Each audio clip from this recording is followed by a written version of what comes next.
Welcome to our channel Tally radar. నేను మీ journalist Yagnamurthy. మనందరికీ తెలిసినటువంటి కమెడియన్ ఫిష్ వెంకట్ పరిస్థితి ఆందోళనకరంగా ఉందని చెప్పేసి కొద్ది రోజులుగా మనం చూస్తూ ఉన్నాం. అతని 2 కిడ్నీలు కూడా పాడైపోయి ప్రస్తుతం ఐసీయూలో చికిత్స పొందుతూ ఉన్నాడు.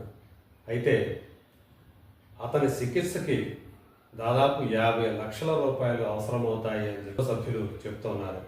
ఆయన భార్య కానీ అలాగే కుమార్తె కానీ. ఎందుకు 50 లక్షల రూపాయలు అంటే, ఒక కిడ్నీ ట్రాన్స్ప్లాంటేషన్ కనుక చేయకపోతే అతని ప్రాణానికే ప్రమాదం అని చెప్పి డాక్టర్లు చెప్తున్నారు. అంటే ట్రాన్స్ప్లాంటేషన్ అనేది తప్పనిసరి. ఎందుకనో కుటుంబ సభ్యుల యొక్క కిడ్నీ కూడా అతనికి సరిపోవటం లేదు. ఎవరన్నా సరే డోనార్, ఒక దాత, కిడ్నీ దాత ఆయనకి అవసరం అవుతాడని చెప్పేసి చెప్తున్నారు. సో ఇప్పుడు ఏంటంటే వార్తల్లో ఉన్నటువంటి విషయం, అతన్ని కేసుకు సంబంధించి ప్రభాస్ పేరు బయటికి రావడం.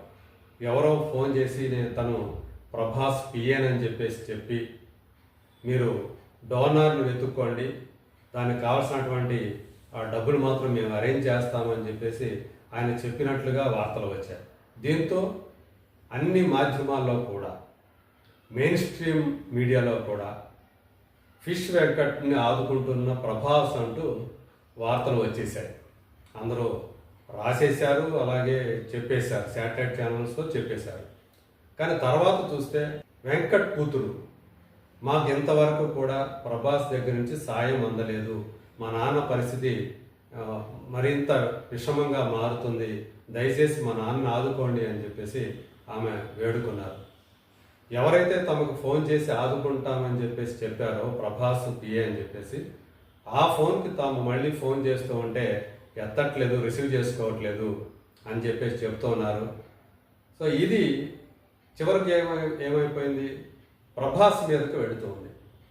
అసలు ఆ ఫోన్ చేసిన వాళ్ళు ఎవరు, ఏంటి, ఎందుకని ప్రభాస్ పేరుని ఇందులోకి లాగారు అనేటువంటి అనుమానాలు వ్యక్తమవుతున్నాయి. కావాలని చెప్పేసి ప్రభాస్ పేరుని ఇందులోకి లాగడం ద్వారా ప్రభాస్ స్పందించేలా చేయాలని చెప్పేసి వాళ్ళకి ఏదైనా వ్యూహం ఉందా, దీని వెనక ఏదైనా జరుగుతుందా అనేటువంటి అనుమానాలు కూడా వ్యక్తమవుతా ఉన్నాయి. 2024లోనే ఇతను ఫిష్ వెంకట్ పరిస్థితి సీరియస్గా ఉందని చెప్పేసి వార్తలు వచ్చాయి. అప్పుడు కొంతమంది ఆదుకున్నారు. పవన్ కళ్యాణ్ కూడా అప్పుడు కొంత ఆర్థిక సాయం చేశాడని చెప్పేసి కూడా వార్తలు వచ్చాయి. ఇవన్నీ చూసాం. నా పిల్లలు నా కొడుకు నన్ను సరిగా చూసుకోవట్లేదు అని అతను ఒక ఇంటర్వ్యూలో చెప్పడం కూడా అప్పుడు కాంట్రవర్సీకి దారి తీసింది. సో ఆయన భార్య, ఇప్పుడు దాకా కొడుకు చూసుకోకపోతే ఇంకెవరు ఆయన చూసుకున్నారు, కొడుకే కదా తండ్రిని చూసుకుంటా వచ్చిందని చెప్పేసి ఆయన భార్య చెప్పుకుంటా వచ్చింది. సో ఫిష్ వెంకట్ ఆది అనే సినిమా ద్వారా వివి వినాయక్ డైరెక్ట్ చేసిన జూనియర్ ఎన్టీఆర్ హీరోగా నటించినటువంటి సినిమా, అది అంత పెద్ద విజయం సాధించిందో తెలుసు. వినాయక్కి ఫస్ట్ ఫిల్మ్ అది డైరెక్టర్గా. ఆ సినిమా నుంచే ఫిష్ వెంకట్ నటుడిగా వెలుగులోకి వచ్చాడు. అతని కామెడీ టైమింగ్, అలాగే అతని హైదరాబాదీ తెలంగాణ యాక్సెంట్, ఇవి రెండూ కలిసి అతన్ని ఒక టిపికల్ కమెడియన్గా పేరు తెచ్చేలా చేశాయి. ఎక్కువగా విలన్ల గ్యాంగ్లో ఉంటాడు, అట్నుంచి విలన్లకే సెటైర్లు వేస్తూ ఉంటాడు. సో మొత్తానికి తన కామెడీ టైమింగ్ ద్వారానే అతను ఎన్నో అవకాశాలు సంపాదించుకున్నాడు. ఆయన పెద్ద పాత్రలు చేయలేదు, కానీ చేసినవి చిన్న చిన్న పాత్రలే. సైడ్ విలన్ల పాత్రలో, లేకపోతే విలన్ పక్కన ఉండే అనుచర గణంలో ఉండేటువంటి ఒక క్యారెక్టర్ గాను, ఒక గూండా గాను, ఒక రౌడీ గాను, ఇట్లా ఎక్కువగా ఈ తరహా పాత్రలే చేశాడు. తన మీద చిత్రీకరించినటువంటి ప్రతి సన్నివేశాన్ని కూడా అతను వ్యక్తి కట్టించాడు. ఆ టైంలో శ్రీహరి అతన్ని బాగా ప్రోత్సహించాడు.